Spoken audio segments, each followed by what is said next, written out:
राम राम दोस्तों। आप सभी का स्वागत है आपके अपने YouTube चैनल पे। तो दोस्तों आज 14 अप्रैल है, बार है रविवार। आज बात करते हैं हम फिर आज की खबरों की। तो आज की खबरों की बात करें तो बीजेपी का संकल्प पत्र आज जारी किया जाएगा। भाजपा लोकसभा चुनाव 2024 के लिए आज संकल्प पत्र जारी करेंगे। इसे दिल्ली स्थित भाजपा हेडक्वार्टर से जारी किया जाएगा। इस दौरान पीएम मोदी, भाजपा अध्यक्ष जेपी नड्डा, गृह मंत्री अमित शाह और रक्षा मंत्री राजनाथ सिंह भी मौजूद रहेंगे। पीएम मोदी ने मैनिफेस्टो के लिए 25 जनवरी 2024 को जनता से सुझाव मांगे थे।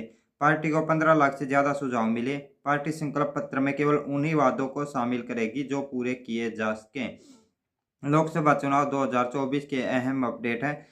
कांग्रेस की 15वीं लिस्ट आ गई है और बीएसपी ने एमएसपी की बैतूल सीट पर अशोक बलावी के निधन के बाद बेटे अर्जुन को टिकट दिया। राजद का मैनिफेस्टो 1 करोड़ नौकरी, 200 यूनिट फ्री बिजली और 500 रुपये में सिलेंडर का वादा। पंजाब में अकाली दल ने 7 उम्मीदवारों का ऐलान किया। गुरदासपुर से दलजीत चीमा को टिकट दी गई। तो दोस्तों अब बात करते हैं अगली। तो दोस्तों राहुल गांधी बोले देश में जितना धन 22 लोगों के पास है उतना ही 70 करोड़ देशवासियों के पास। तो कांग्रेस नेता राहुल गांधी ने छत्तीसगढ़ के बस्तर और महाराष्ट्र के भंडारा में जनसभाएं की। उन्होंने बस्तर में कहा देश में 22 लोग हैं जिनके पास उतना ही धन है जितना 70 करोड़ देशवासियों के पास है। कांग्रेस सरकार आने पर महालक्ष्मी योजना शुरू की जाएगी। हर परिवार की एक महिला के खाते में हर महीने 8,500 रुपये डाले जाएंगे, यानी एक साल में 1 लाख रुपए मिलेंगे। इस तरह एक झटके में हम देश से गरीबी मिटा देंगे। प्रियंका बोली हमारे परिवार ने देश के लिए खून दिया है। प्रियंका गांधी ने उत्तराखंड में रामनगर में जनसभा की। उन्होंने कहा हमारे परिवार ने देश के लिए खून दिया है। ये मेरे परिवार को कितनी भी गालियां दें, मेरे शहीद पिता का अपमान करें, लेकिन हम चुप रहते हैं क्योंकि हमारे संघर्ष को नहीं समझते। जो और प्रियंका ने कांग्रेस सरकार आने पर अग्निवीर योजना को खत्म करने का वादा किया है। तो अब देश के युवा देखते हैं किस तरफ जाते हैं, कांग्रेस की तरफ जो अग्निवीर को समाप्त करना कर रही है और या फिर बीजेपी की तरफ जिसकी ये नीतियां हैं। तो दोस्तों अब चलते हैं अगली खबर की तरफ। बात करते हैं बॉर्नवीटा जैसे प्रोडक्ट हेल्थ ड्रिंक नहीं, सरकार ने उन्हें ई कॉमर्स प्लेटफॉर्म पर इस कैटेगरी से हटाने को कहा है। Ministry of commerce and industrial ने हेल्थ ड्रिंक को लेकर एक नोटिफिकेशन जारी किया। इसमें ई कॉमर्स कंपनियों से बॉर्नवीटा सहित दूसरी ड्रिंक को हेल्थ ड्रिंक की कैटेगरी से हटाने को कहा है। राष्ट्रीय बाल अधिकार संरक्षण आयोग एनसीपीसीआर ने जांच में पाया कि food safety and standard authority of India FSSAI ने जो मानक तय किए हैं उनके हिसाब से बॉर्नवीटा हेल्थ ड्रिंक की कैटेगरी में फिट नहीं बैठता। इसलिए बॉर्नवीटा को हेल्थ ड्रिंक की कैटेगरी से हटाया जाए। तो अभी अपने इंडिया के अंदर 39,000 करोड़ का एनर्जी स्पोर्ट ड्रिंक मार्केट है। स्टडी के मुताबिक यह मार्केट 39,000 करोड़ से इसका साइज 2028 तक सालाना 5.71% की ग्रोथ के साथ बढ़ने का अनुमान लगाया जा रहा है।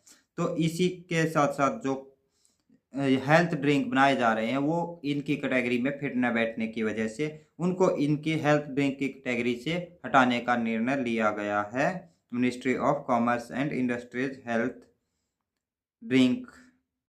आंध्र प्रदेश के मुख्यमंत्री वाईएसआर कांग्रेस पार्टी अध्यक्ष वाईएस जगन मोहन रेड्डी पर चुनाव प्रचार के दौरान पत्थर से हमला हुआ। इसमें जगन मोहन घायल हो गए, उनके माथे पर चोट लगी। जगन ने विजयवाड़ा में मेमता सिदम बस यात्रा निकाली थी। वे बस के ऊपर से लोगों का अभिवादन कर रहे थे। इसी दौरान पत्थर फेंका गया। टीडीपी का हमले का आरोप लगाया गया।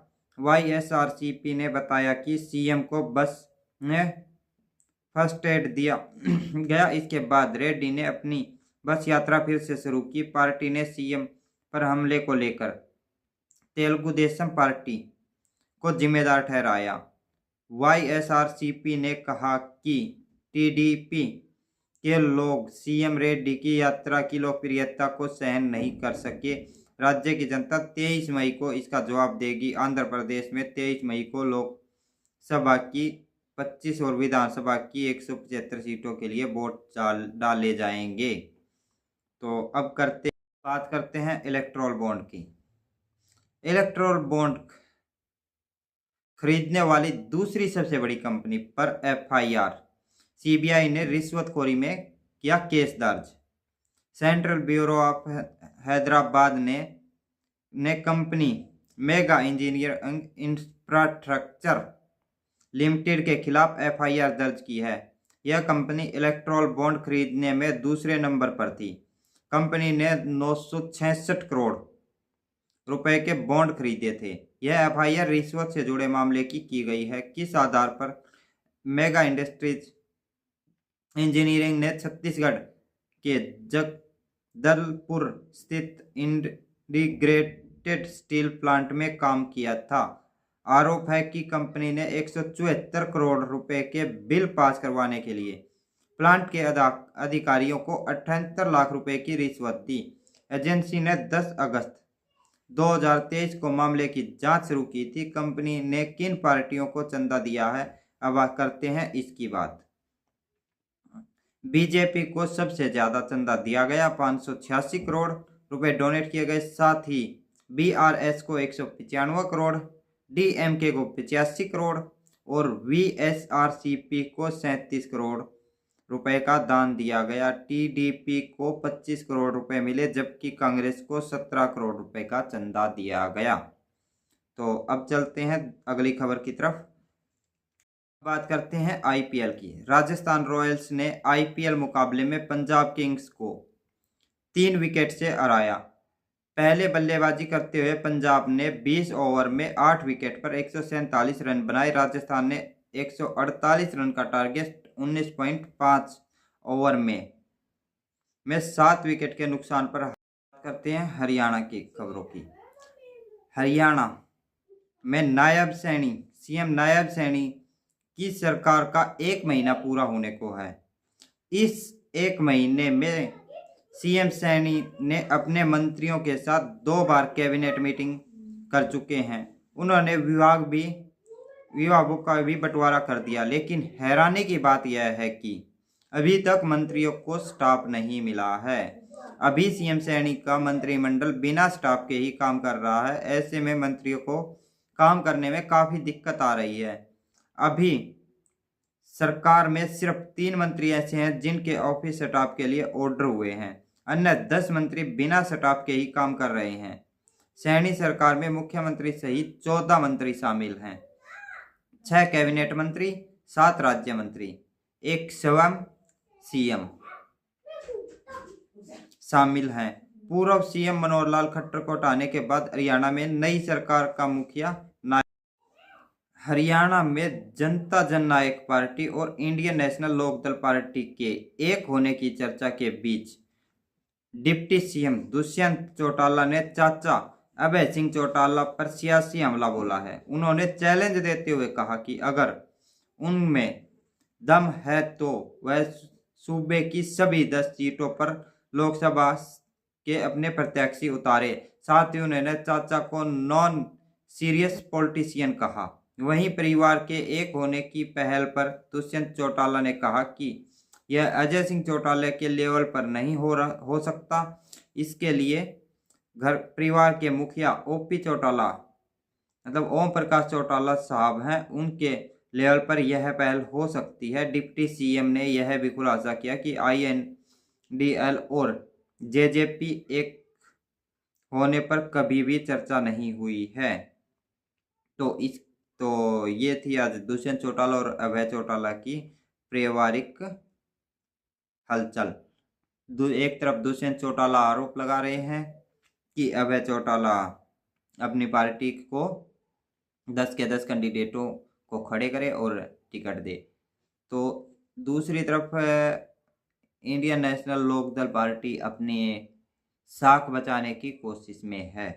वो चाहती है कि सिर्फ ज़्यादा नहीं तो जो सीटें हैं उनमें से कम ना हो, कम से कम 2% वोट तो वो ले ही पाएँ अपना सिंबल को बचाए रखने के लिए। तो दोस्तों ये थी खबर दुष्यंत चौटाला और जेजेपी और आईएनएलडी की। अब करते हैं अगली खबर की तरफ। करते हैं हरियाणा के जींद में प्रदेश भर से इकट्ठे हुए बेरोजगार युवाओं ने अनोखे ढंग से सरकार के खिलाफ रोष जताया।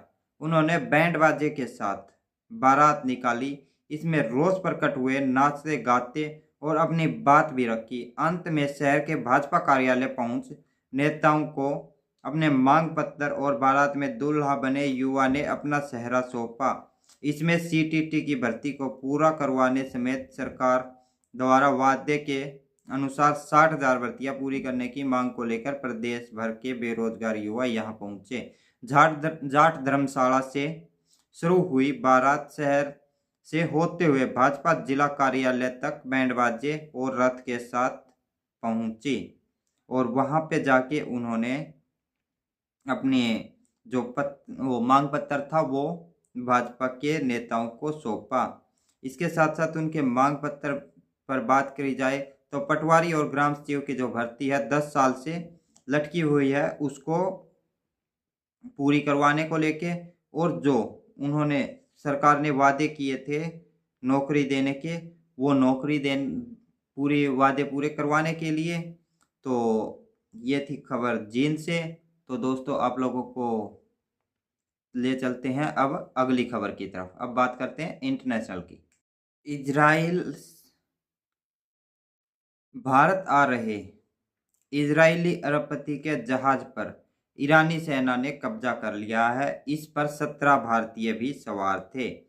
ईरानी सेना ने ओमान की खाड़ी से होर्मुज़ के पास होते हुए भारत आ रहे एक कार्गो शिप को कब्जे में ले लिया है। 25 क्रू मेंबर वाले इस जहाज पर 17 भारतीय हैं। यह कार्गो शिप लंदन बेस्ड एक कंपनी का है जिसका मालिकाना हक इजरायली अरबपति के पास है। मीडिया रिपोर्ट में दावा किया गया है कि ईरान 24 घंटे के भीतर इजराइल पर अटैक कर सकता है। वहीं इजरायली सेना के प्रवक्ता डेनिया अंगारी ने कहा कि हम किसी भी तरह के हमले पर चुप नहीं बैठेंगे। ईरान इजराइल में तनाव की वजह इजराइल ने 1 अप्रैल को सीरिया में ईरान एम्बेसी के पास एयर स्ट्राइक की थी। इसमें ईरान के 2 टॉप आर्मी कमांडर समेत 13 लोग मारे गए। इसके बाद ईरान ने इजराइल को बदला लेने की धमकी दी थी। इजराइल ने सीरिया में एयर स्ट्राइक के जरिए ईरान को यह मैसेज देना चाहा कि अगर वह हमास और हिजबुल्लाह जैसे आतंकी संगठनों की मदद करता रहा तो उनके ठिकानों को निशाना बनाया जाएगा। तो ये थी दोस्तों आज की खबरें। आप लोगों को कैसी लगी? अगर अच्छी लगी हो तो वीडियो को लाइक कीजिए, शेयर कीजिए, चैनल को सब्सक्राइब कीजिए। मिलते हैं नेक्स्ट वीडियो में, तब तक के लिए जय हिंद, वंदे मातरम, भारत माता की जय। जय श्री राम, हर हर महादेव।